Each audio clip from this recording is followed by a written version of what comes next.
Isang pinagpalang araw po sa inyong lahat, bayang karerista, kwentuhan, balitang karera with Bossing Arriba King. Muli, for today's video ay magbibigay na po tayo ng ating tips and giya para sa araw ng Miyerkules. Philippine Jockey Club po tayo ngayon, June 17, 2026 at meron pong 7 exciting race ang naihanda ng Philippine Jockey Club ngayong araw ng Miyerkules. Tara, simulan na po natin ito at mahaba-haba din po ito. Let's go! At bago nga po pala tayo magsimula, bayang karerista, please subscribe, like, and share at click nyo na din po ang notification bell para updated po tayo palagi sa ating mga bagong video. At dito nga po pala sa race number 1, bayang karerista, ay ang 3-year-old maiden race na naman ang maglalaban-laban dito at halo-halo na naman po ito. Ashes to Ashes, Final, Gambit, Ikaw ang Pag-asa, Imagination, The Unforgiven, Looking Cool at nandito din po bayang karerista si Molmin Road, si Lucky Piling, bayang karerista. Dito sigurado magsisibenta sila Final Gambit, Ikaw ang Pag-asa, Imagination at sila Molmin Road, bayang karerista. Lahat po ng mga entry dito, tingnan nga po natin ang mga latest run nito. Tara, let's go! The Gates Buyback Racing now. Gee, not well into stride. You Can Bet on Me might have got a little squeeze out at the start as well. Now coming out quickly from the wide gate was Golden Showtime to lead on, settling down. Eco Pagasa in second, now back to third as Our Glory goes by of him. Satellite as You Can Bet on Me by John Alvin Gousset and going up towards the leaders. Followed then by back in fifth is Very Ver. On the back of Very Ver is Art Collector. 2 or 3 back then Secret Monitor. Cat Purr sees them all about 12 to 14 lengths off the lead. They're at the top turn. 7.50 out. Golden Showtime pressured now by You Can Bet on Me. Our Glory to third and creeping a little bit closer. Very Ver gets into the race. 5 or 6 back then to the grey Eco Pagasa. On the outside of him is Art Collector. Long gap Secret Monitor. Cat Purr is at the tail of the field. Around the bend for home, a line of 3. Now a line of 4. Our Glory cuts through on the inside. In the centre, You Can Bet on Me. Coming at You Can Bet on Me on the outside is Very Ver. It might have got tight for You Can Bet on Me, and Very Ver surges up to Our Glory. Our Glory with a narrow lead. Very Ver cutting him down with every stride. Our Glory in front. Very Ver coming late. Our Glory has beaten Very Ver. Eco Pagasa's ran third. You Can Bet on Me fourth. Not much luck for your favourite. Then At yan nga po ang huling takbo ni Ikaw ang Pag-asa kung saan naging kwartol llamado siya dito sa Kinisipi Henson. 1,200 meters din po ito. Kailan lang po ito? June 3 lang po ito nung manalo nga po si Our Glory at si Very Bear. At naging tersero nga po dito si Ikaw ang Pag-asa, 114.6. Pero ako tingin ko dito sa laban na to, hindi masyadong inilaban si Ikaw ang Pag-asa dito, bayang karerista. look better now. And the gates fly back there racing. Gee, the rider was almost out of the saddle on Surf Campaign, J.A. Pastoral. It's a miracle he stayed in the saddle. That's a great bit of work. Coming out quickly was Looking Cool, your favourite. And he's going to lead Mr. Havisham on settling down. They're about 7 and 8 lengths in front of the rest, headed by Yana Yana Lass. Mighty Bell goes forward on the outside of Yana Yana Lass. And the rider has taken a tumble on Gaelic Warrior. What a sensational race soon after the start. So they're strung out over about 15 to 25 lengths, this field, as they start to run down the side. Looking Cool chased in second spot by Mr. Havisham. Mighty Bell works up to third. The inside of Mighty Bell is Yana Yana Lass. It's an absolute mile back to the rest, and they're strung out over about 25 to 30 lengths. Graceful Bell is one of them as they run towards the home turn, but it's Looking Cool, the favourite. He's 2 or 3 in advance of Mr. Havisham. Running on fairly well down the outside. In the centre of the track is Yana Yana Lass. Imagination over on the inside. Looking Cool in front. Here comes Yana Yana Lass going out after Looking Cool. Yana Yana Lass raced up and took the lead inside the final 50. Yana Yana Lass racing away, and Yana Yana Lass down to the wire will beat probably Imagination from Looking Cool. That's close. Mighty Bell came next, followed then by Mr. At yun nga po, bayang karerista, ang huling takbo ni Imagination noon June 3, kung saan bayang karerista ay napakalakas po ng bulusok remate nito at mukhang hindi pa masyadong binigyan. Yani Yanalas po ang tumalo dyan, 114.8. Segunda nga po yan kay Yani Yanalas Imagination sa kay ni Jamie Storky. At tersero naman po dito si Looking Cool na bumandera nga po, 114.8. Makakalaban din nila sa race number 1 yan. So dito, Imagination at Looking Cool. Fear of Federation.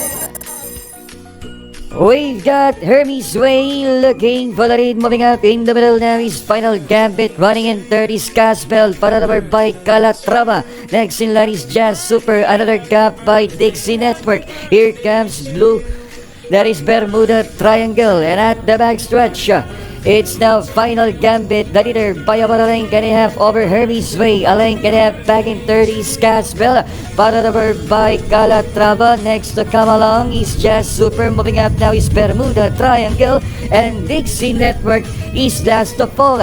And nearing the fourth turn, Final Gambit by 2 lengths now over Hermes Way, still in second. And a length back in third still is Casbell, and still in fourth is Calatrava. Here comes Bermuda Triangle. Jazz Super is down in second last, and third in the group is still is Dixie Network.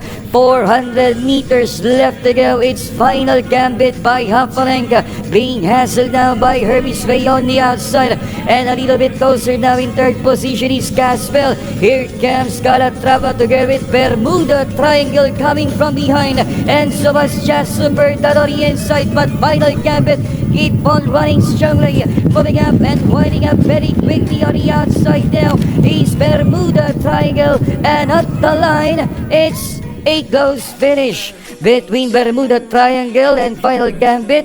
Jazz Super was third, and At yun po, bayang karerista, yung naganap na trial ni Final Gambit noong March 14 dito rin po sa Philippine Jockey Club sa 1,400, 128.4 po. Ang naitala niya si Final Gambit, isang batulin, di banderang kabayo po yan si Final Gambit.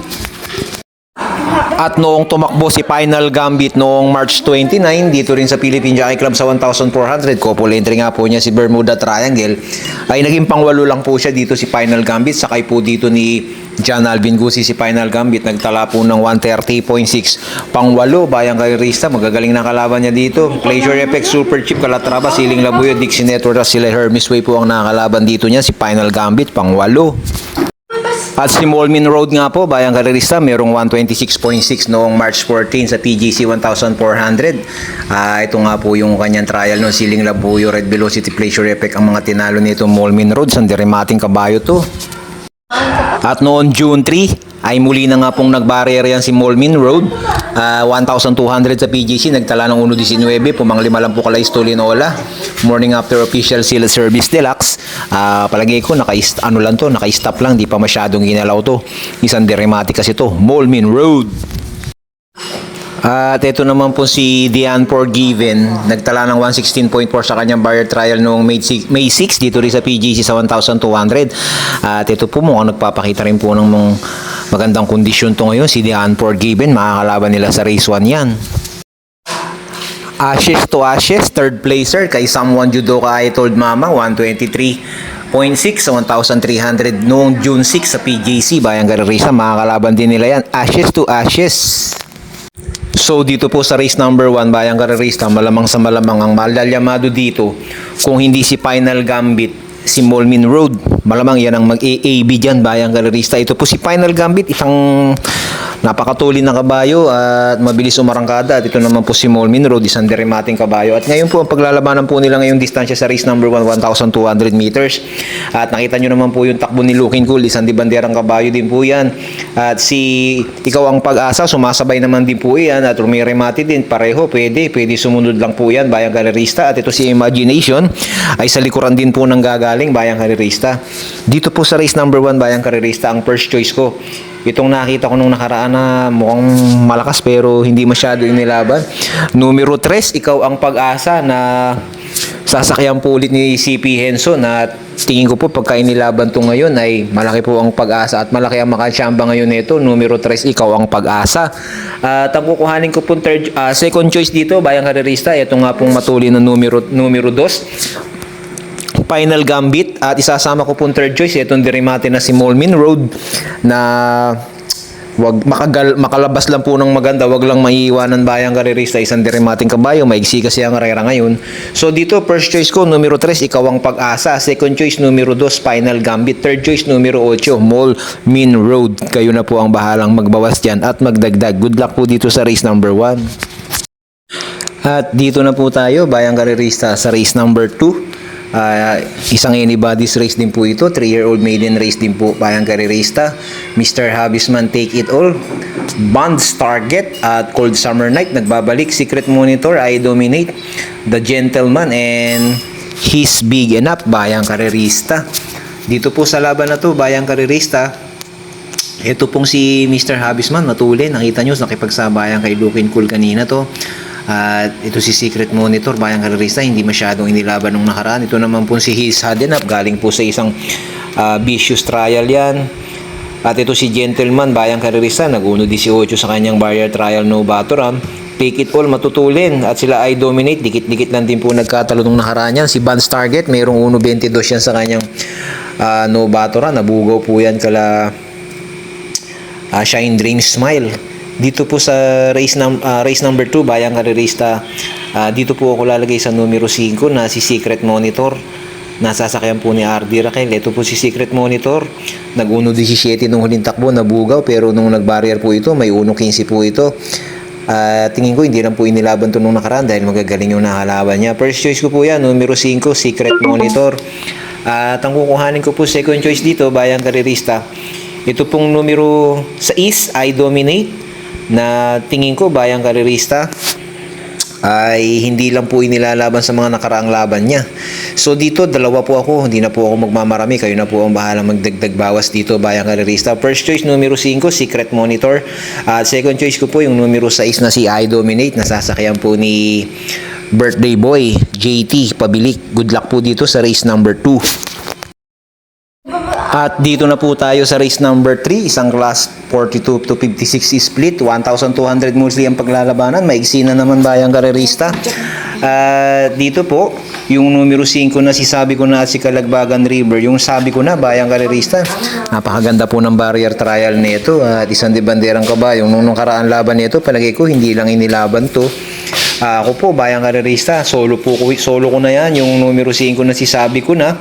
At couple entry pa po niya si Kalagbagan River. Wag lang, alam nyo na, wag lang magkakaproblema bayang karerista si numero 5 na si Sabi Ko Na. Tingin ko lamang na lamang po yan yung numero 5 na si Sabi Ko Na. At kung sakasakali man bayang karerista na hindi po maganda takbuhin ng numero 5 Sabi Ko Na Kalagbagan River, sabi ko nga susuluhin ko to. Kung sakasakali man kukuha ko ng pamproteksyon dito, magbago isip ko, yung numero 1 na si Sunny Nature, isa po yan sa nakikita ko na pwedeng maka-upset dito sa race number 3. So dito, kayo na po ang bahalang magdagdag. Sa mga nagtitipid, pwedeng panolo numero 5, Sabi Ko Na Kalagbagan River, couple entry. At sa mga gusto ng pamproteksyon, numero 1, Sunny Nature, bayang karerista. Good luck po dito. Kayo na po bahalang mag-solo o magdagdag sa race number 3. Good luck po. At dito na po tayo sa race number 4, bayang karerista. Ito po 42 to 56 split din at isang anybody's race din po ito dahil 1,200 meters din po ang distansya at halos lahat po dito bayang karerista magaganda mga ikinikilos ngayon. Ito pong numero 1 na sila Findering noong May 22, pumorkas po yan kay Hombre, nagtala po ng 113.6 sa 1,200 yan. Forecast kay Hombre, si Lapinda rin. Ito naman po si Don Pedro, napakaganda rin po na kinikilos ngayon, nakadihado nung nakaraan at napakatibay po sa harap ngayon, bandera yan. At ito naman po si Super Dancer, ganun din, maganda rin ang kondisyon, wireframe, ganun din, nakakadihado rin nung nakaraan to.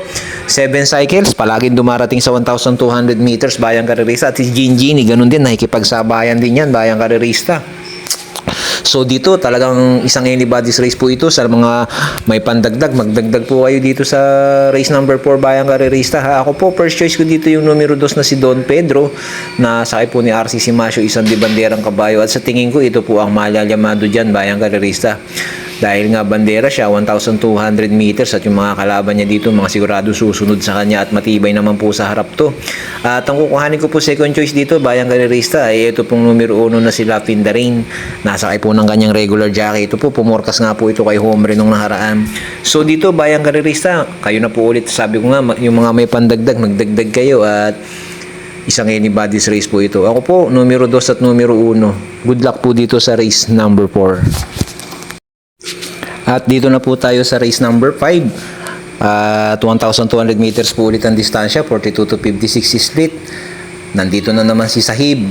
At si Nobel Promise, nagkaputputan po nung nakaraan to. Si Love ko to, matulin din. At nandyan nga po yung couple entry niya, si Matikas. At si Star of the Show na pumurkas kay Nepe Rure nung nakaraan. Ito, maganda ay kinikilos nito from tagal graduate sa Maiden. Tapos ngayon, ang ganda ng mga simula nung graduate sa Maiden. Biglang na kondisyon at matataas na grupo nga po ang sinasabayan nito. At ito naman po si Stripe of Pink na hindi naman inilaban nung nakaraan, bayang karerista. Dito po sa race number 5, dito ako lalagay sa numero 8, Stripe of Pink. Bagamat 1,200 meters, kaya naman po makipagsabayan nito at siguradong si Nobel Promise sa hibat si Love ko to. Isa lang, pagka po napabayaan ng isa dyan, bayang karerista, at nagkaroon po ng hindi lutsahan dyan, sigurado isa dyan, mauunang tumawid. Pero kung magkakalutsahan po yan, tingin ko isang dirimate darating dito sa race na to, bayang karerista. At ito nga po si Love ko to, may kakampi, si Matikas. So dito, first choice ko nga po yung numero 8, Stripe of Pink, bayang karerista. At kukuhanin ko po second choice dito yung numero 5 na si Nobel Promise, na sa tingin ko hindi pa talagang inilalaban, bayang karerista. Sa may mga nakakasabay kasi. At ito si Nobel Promise, paglaban, kahit na 1-4 nga ang karera, nakakatagal at magagaling ang kinakalaban pag talagang laban, bayang karerista. So dito magdadalawa na lang ako, kayo na po ulit ang bahalang magdagdag dyan.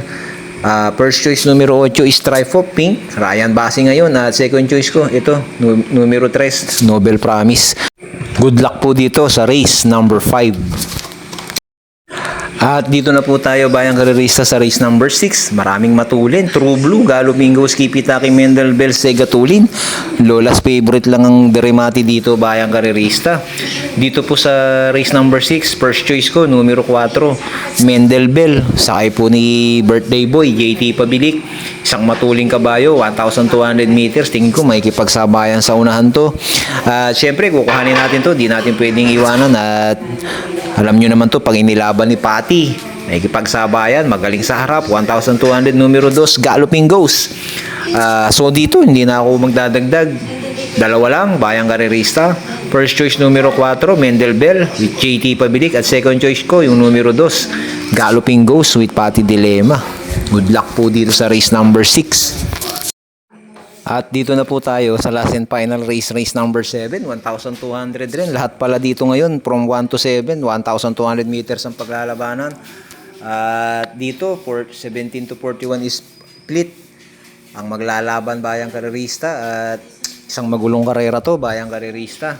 At nagbabalik po dito yung numero 8 na si White House. Nasasakyan po ng kanyang regular jockey AR Villegas. Kung meron mang mababa dito sa laban na to, bayang karerista, ito na yun. Yung numero 8 na si White House. Pero dito, Sunshine Dunes, Shanghai Chic, Golden Diet, French Leather, Antonio de la Mugis, Golden Arrest, Step Bell ang makakalaban niya. Dito, first choice ko yung sakay ni JB Ponce na lagi sakto sa forecast. Tingin ko ngayon, ilaban lang, bayang karerista. Kayang magbanderan, tapos numero 4, French Leather. First choice, numero 4, French Leather. First choice, numero 4, French Leather, bayang karerista. At second choice ko to, ito mababa, numero 8, White House.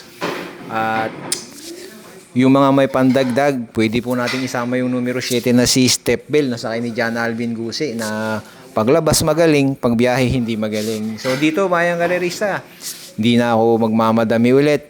Bagamat para tingin to, sa lahat ng gustong magsolo dito sa race number 7, numero 4, pwedeng paninggil para sa akin.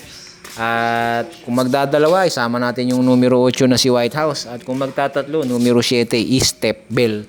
So maraming salamat po sa inyo. 4, 8 at 7 po tayo dito sa race number 7, bayang karerista. At mag-shoutout muna po tayo.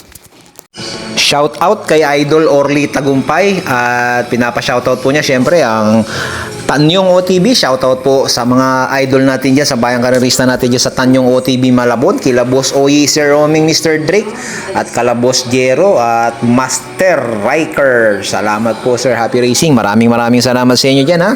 Sa Tanyong OTB Malabon, sa mga bayang karerista natin dyan sa Malabon, bayang karerista.